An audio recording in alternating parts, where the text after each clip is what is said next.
Kalau seandainya kita atau saya tinggal sendirian di sebuah pulau, maka saya tidak perlu KUHP, undang-undang, tidak perlu. Karena saya tinggal sendirian. Kalau saya tinggal sendirian, maka saya cukup bagaimana bisa mempertahankan hidup, bagaimana mengatasi kesulitan-kesulitan dalam mendapatkan makanan dan keamanan bagi diri saya. Maka peraturan-peraturan itu bukan lagi datang dari luar diri saya. Maka saya mulai mengatur diri saya sendiri. Maka mulai saya tidak akan makan itu karena itu adalah racun. Aku akan, kalau menuju ke seberang sana, saya harus lewat sini.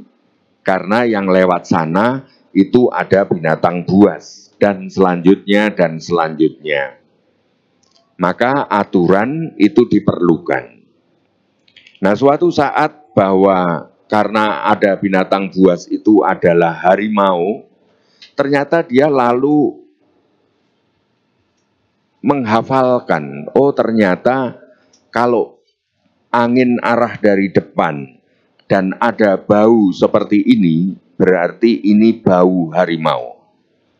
Atau dia mengawasi tanda-tanda jejak harimau.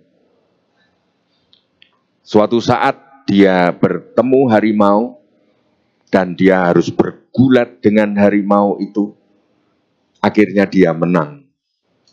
Harimau itu mati. Maka kulitnya itu dipasang, dikeringkan, dipasang di dinding rumahnya. Untuk mengingatkan bahwa aku pernah bergulat melawan harimau. Dan supaya aku hati-hati. Karena kukunya dan taringnya harimau itu tajam. Maka bukan maksudnya menempel kulit harimau itu untuk menghormati kulit itu sendiri. Atau untuk menyembah kulit itu sendiri. Tetapi untuk mengingatkan kepada dia supaya begini, begini, begini. Saudara-saudari, lalu suatu saat datanglah manusia lain yang terdampar di pulau itu. Ada serombongan orang akhirnya tinggal di pulau itu, maka pertama ada kecurigaan. Akhirnya berikutnya dia mau tidak mau kalau bersitegang terus dan itu akan jadi masalah bagi dirinya. Maka dia berusaha untuk damai dengan orang yang baru datang dan lalu menimbulkan kesepakatan-kesepakatan baru. Lalu terjadilah aturan-aturan, terjadilah undang-undang, terjadilah kesepakatan untuk menghargai haknya masing-masing. Supaya masing-masing tidak dirugikan. Mulailah mengatur batas apa yang dimiliki dan selanjutnya. Lahirlah hukum dan kebudayaan di antara mereka. Saudara-saudari, hukum dan kebudayaan ada, itu adalah dalam rangka untuk hidup manusia sebagai individu maupun sebagai hidup bersama. Maka demikian juga ada hal-hal yang di dalam perjalanan hidup itu ada yang disebut kalau kotor itu tangan kotor, maka makan dengan mulut atau ngambil dengan tangan, maka kotoran itu akan masuk ke mulut dan itu akan menyebabkan sakit. Sakit diare yang berlebihan akan membuat mati. Maka timbullah kesepakatan. Ayo, kalau makan itu tangannya harus bersih. Kalau dari pasar dan pulang, maka jangan segera langsung makan. Ganti baju dulu, cuci tangan atau mandi, baru makan, supaya tidak sakit, tidak menulari penyakit bagi orang lain. Orang Farisi yang dikritik oleh Tuhan Yesus ini karena menganggap bahwa menaati cuci tangan itu bukan karena demi kebersihan, bukan demi kesehatan, tetapi demi warisan nenek moyang yang harus ditaati. Maka orang yang baru mandi lalu pergi ke tempat makan dan dipaksa kalau sebelum makan harus cuci tangan, harus membersihkan diri. Bukan karena supaya sehat, tetapi karena menaati aturan leluhur nenek moyang. Itulah yang juga hendaknya, karena Tuhan kita itu mengajarkan supaya kita melakukan sesuatu itu paham apa maksudnya, apa spiritnya dari aturan itu. Kita datang ke gereja setiap minggu, itu kenapa? Ya karena kami sudah dari dulu demikian, bukan itu. Kamu ke gereja karena aku mau berjumpa, karena aku telah rindu dengan Tuhan. Maka ke gereja lalu menjadi berarti. Bukan karena itu aturan nenek moyang, bukan. Kita datang ke gereja sampai di pintu. Kenapa ada ditaruh mangkok kecil, di situ diisi air baptis. Lalu kita masuk selalu mencucukkan. Ditanya, kenapa kamu kok mencucukkan jarimu di air itu? Ya enggak tahu, pokoknya dari dulu ya begini. Gitu. Enggak. Kita anak-anaknya Tuhan Yesus harus memahami mengapa aku mencucukkan. Bukan demi mencucukkan itu sendiri. Karena aku sudah baptis. Setiap kali kita datang ke gereja, aku mencucukkan jariku ke air baptis ini. Karena aku adalah orang yang sudah baptis. Sadarlah hai jiwaku, kamu sudah baptis. Maka begitu masuk ke gereja, kamu bertemu dengan saudara-saudarimu, sedarah dan sedaging Yesus. Orang-orang yang sama-sama sudah dibaptis. Mereka semua adalah satu tubuh Kristus sendiri. Maka kita lalu saling menghargai, kita saling mengasihi satu sama lain. Dan kita merasakan bahwa kita ini adalah gereja. Mencucukkan air baptis itu tadi membuka kesadaran kita bahwa gereja itu pertama-tama bukan bangunannya. Bangunan ini adalah kemahnya, tempat berteduhnya.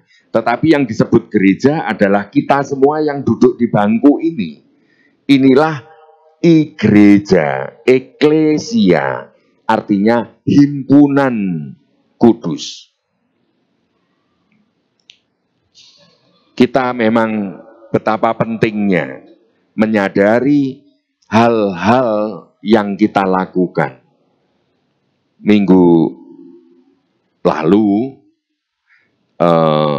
umat kita dari bidang sumber itu meminta saya untuk menjelaskan makna bagian-bagian Ekaristi. Untuk seri pertama itu adalah dari prosesi pembukaan artinya apa sampai berakhirnya liturgi sabda. Nanti bulan depan dari liturgi Ekaristi sampai ritus penutup. Artinya masing-masing itu apa? Mengapa kita melakukan seperti itu? Mengapa kalau kita buat tanda salib kok tidak ditutupi kecil aja di sini gitu? Tetapi adalah di dahi, dada bagian bawah, kiri kanan, dan kita mengatakan amin sambil menyembah. Karena kita membentuk salib di dalam tubuh kita. Kita sendiri memberkati diri kita dalam nama Allah Tritunggal. Dan kita memulai akan melakukan sesuatu di dalam nama Allah Tritunggal. Dan itu adalah sebuah sikap. Maka saudara-saudari kita hendaknya tidak perlu merasa berdosa karena yang lain berdiri kok saya nggak berdiri. Loh, kenapa nggak berdiri? Karena lututku sakit. Orang nggak peduli, pokoknya harus berdiri. Kalau tidak berdiri berdosa. Enggak. Karena berdiri itu artinya sikap untuk siap sedia menerima tamu, siap sedia menyambut apa yang akan datang. Itu sikap berdiri. Lalu juga menghormati apa yang sedang lewat di depannya. Makanya ketika kita mendengarkan Injil, kita berdiri bagi yang bisa berdiri. Tetapi bahwa sikap batin kita pertama-tama adalah siap sedia mendengarkan dan aku menghormati sabda. Itu yang sebenarnya dibangun. Jangan sampai seperti yang diceritakan oleh seorang Romo dari India. Dia cerita bahwa di paroki, suatu paroki, ada kebiasaan yang menarik. Ada romonya sudah sepuh seperti Romo Hardi gitu ya, yang suka memelihara kucing. Dan kucingnya itu sewayang sekali dengan Romo itu. Maka umat seringkali terganggu. Karena apa? Kucingnya pun ikut memimpin misa. Jadi kalau romonya misa gitu ya kucingnya bulat ngeong muter-muter. Kalau romonya duduk ya dia duduk di depan. Kan mengganggu pandangan umat. Maka lalu pengurus paroki itu protes ke romonya. Romo, umat sangat terganggu dengan kucing Romo. Bagaimana kalau seandainya kami mengusahakan kandang, kalau Romo mau misa, kucingnya di kandang. Gitu. Oh ya enggak apa-apa. Maka akhirnya Miss Dinar, putra altar, putri sakristi ditugasi jadwal bergilir untuk sebelum misa, 15 menit sebelumnya, sebelum Romo itu lewat, maka kucingnya dimasukkan kandang dulu. Supaya apa? Supaya tidak mengganggu kekusukan umat. Dan itu akhirnya berbulan-bulan, bertahun-tahun, lalu menjadi kebiasaan. Suatu saat romonya meninggal. Kucing itu masih ada. Padahal romo yang lain nggak akan diikuti oleh kucing itu. Tetapi tetap sudah tradisi. Harus Dewan parokinya seksi liturgi marah-marah. Mana kucingnya? Mana yang petugas untuk mengurung kucing? Sampai akhirnya marah-marah. 15 menit sebelum misa harus ngurung kucing. Padahal kucingnya sudah nggak ke gereja. Nah, suatu saat akhirnya kucingnya stres dan mati. Karena romonya mati, ya kucingnya ikut mati. Tetapi Dewan Paroki menganggarkan untuk beli kucing baru. Supaya apa? Supaya 15 menit sebelum misa ada upacara ngandangkan kucing. Ini kan sudah keterlaluan dan banyak hal dalam hidup keagamaan kita itu seperti itu. Nggak ngerti lagi sehingga apa yang sebenarnya itu hanya berlaku 10 tahun yang lalu itu tetap dipertahankan dan harus. Makanya Tuhan Yesus mengkritik praktek-praktek Yahudi yang memperlakukan sikap keagamaan seperti upacara mengandang kucing itu. Maka saudara-saudari, tadi seperti di pramisa, kita gereja mengajak untuk memahami Alkitab dengan bahasanya sendiri, supaya kita ini bisa ngerti jiwa, sifat, karakter keagamaan kita ini. Sehingga mengapa kita begini, mengapa kita begitu, mengapa kita kenal Yesus, mengapa kita ikut Yesus, supaya memahami. Bukan supaya menyembah huruf kitab suci. Enggak.